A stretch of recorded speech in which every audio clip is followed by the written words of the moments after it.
Hello everyone, back with another video. If you can't tell already, I'm in my car at my favorite place in the whole world, the gym. I am wearing my new Honor Active. So cute. I love this color. It's called Pistachio. Love that too. The name is just cute. But I'm gonna take you guys along with me on my leg day today. It's gonna be glute focused. I feel like the only workouts I've filmed on YouTube are like leg and glute days. So sorry about that. Maybe comment what kind of workouts you guys want to see. I feel like my Instagram is a little different from my YouTube. So like, let me know what you want to see. So yeah, this is the look for today, but let's just get it going. All right, leg day, let's do it. Leg day is my favorite day just because I feel like it's my strongest day. My legs are like the strongest part of my body, but I always start every workout. It doesn't matter what muscle I'm working. I always start with a warm-up. Warming up is so crucial. I know it takes time, but I'd rather take time before every workout to make sure I'm warming up rather than, you know, hurting a muscle or hurting anything. So I always start with like these leg swings. I do some static stretching. I don't hold any stretch for longer than 15 seconds just because my muscles aren't warm. If my muscles are warm, I will stretch after my workout and hold my stretches for a longer amount of time, but I just do these leg swings and especially these hip circles to warm up my hips because anything with a heavier weight, I get really tight in my hips, so I make sure that those are loosened up before I start anything. Then after I feel like my muscles are kind of loose, kind of warmed up, I move on to glute activation. I spend no longer than 5 minutes on the stair stepper with a band, just making sure that my glutes are warming up as much as my legs also. But with the band, it creates more glute activation for me. So I do half of my training time. So this day I did 3 minutes. So I did 1.5 minutes of just regular steps on the stair stepper. And then the last half I slowed down my speed and I added a little kickback in there to activate my glutes a little more. And then after that, I go ahead and do 2 more little rounds of glute activation. I know it seems like a lot for my warm up, but I promise you, my beginning stretches only took me like literally a minute or two. Was on the stairs for 3 minutes. This last 2 rounds of glute activation literally took me like 2 minutes. So I just go into these side steps. I literally do these every leg day. I don't know why, but just the side steps just get my glutes just awake and fired. I like to start kind of standing up with my knees barely bent and then go into a lower stance. It just hits different parts of my glutes and makes sure that my glutes are super awake. And then I go into banded kickbacks, and same thing as the ones on the Stairmaster. They just really wake up my glutes, and I'm just making sure that they stay activated. You also want to make sure that you aren't burning them out. You just want to activate them. You want to burn them out in your workout, not in your warm-up, if that makes sense. So just make sure they're awake. I also am very, very quad dominant, so glute activation really does help me. So I make sure I do enough of it so that my glutes are fully active. Yes! Now on to the fun part. So fun fact, while you watch me squat really quick, I hadn't been heavy squatting in like over a year just because of I didn't want to grow my legs anymore, and with dance it was really tightening my muscles up, so I had to be extra limber. So I'm finally squatting again and I'm not being afraid, I'm just going for it. So I always start with the bar and just honestly see how many I can do. Usually it's around 15 to 20 reps, just kind of warming up that squat motion, and then I usually add the 25s on, and then I just go up from there. As I go up in weight, I go lower in reps, and I like to hit my highest weight for 6 reps. So if I have a certain weight on the bar and I can't hit it for 6 reps, I don't know why 6 is just like my number. If I can only hit it for like 5 or 4, then I just keep it at that weight.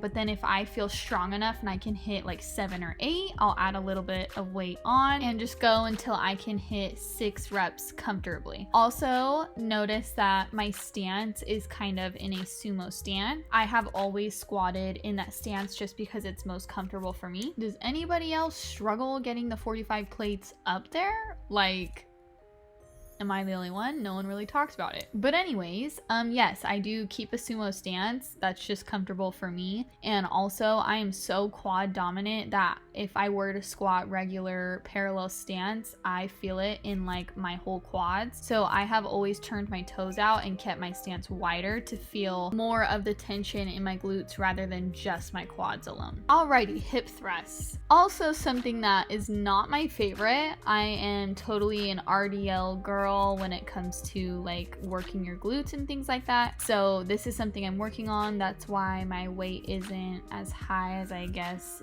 it could be, but I really am focusing on form. When it comes to hip thrusts, a lot of people do it different ways, and I totally agree with doing what's comfortable, but I also agree with keeping your chin tucked, because I felt like as soon as I tucked my chin and made that switch, my pelvic tilt was just way more dramatic and I felt it more in my glutes. All right, for RDLs, I call these hip hinges because RDLs, I could go way lower and touch my toes, but if I do that, my hammies activate a ton. So by just going as far as my hips can go backwards, then coming straight up, it really keeps the tension on my glutes. For these, you want to focus on your hips going back and forward, not so much as your upper body going down and up. If you do down and up with your upper body instead, your lower back will fire and we won't feel it in our glutes whatsoever. Next up, we have the good old abductor machine. Yeah, girl, you heard me right. I know a ton of people do these, you know, backwards and crazy ways, but honestly, my base tip is just sitting and doing them like how you're meant to do them is the most effective for me. I also do them sitting, and then I like to do them lifted, because when I do them lifted, they get that part right under your booty cheeks, right where that cellulite likes to hang out, girl, and no one really wants her there. I mean, we all have cellulite, it makes us beautiful, of course, but if we can improve it, I mean, hey, why not? But during my leg days, if I tend to feel like my glutes are falling asleep and my quads or my hammies are taking over, I like to superset any of my workouts with any banded work, because these bands literally work miracles and they just wake up your glutes all over again. So if you ever feel like any other muscle is taking over, your form might be wrong, but if you believe that everything is on track, then try supersetting it with some band work just to keep them awake during your workouts. Also, try wrapping the band around your calf instead of above your knees. Yeah, game changer. You're welcome. So cable kicks are one exercise that I tend to feel like fully in my glutes, if anything, maybe a little bit of my hamstrings, but I forgot my ankle strap and I really hate that attachment that my gym has. And also the other side of the cable was broken, so I ended up switching it out with this cable work. Honestly, these cable squats into these RDLs really got my glutes fire flame. That's all I have to say. I find that doing the RDLs on this cable machine is so nice because you're allowed to push those hips back literally as far as you want without falling over. If you do RDLs standing and you push your hips back that far, you literally will fall backwards. So with this cable, it's literally so nice. You can get so much activation in your glutes because you are able to get that range of motion. But yeah, this was the end of my workout. It literally killed me. I'm so happy to be lifting heavy again and growing my glutes back. The one honest way to grow your glutes is progressive overload. So hit those weights, girl, and make sure you're eating your food. I just got done with my workout. It was pretty good. I didn't plan on being here for so long, but I met some little friends in the gym, so that was super nice. Let me just say, it's always so nice to run into people that are very kind in the gym, because the gym can be a very intimidating place. And obviously, I'm gonna turn the air on, so sorry if you hear it.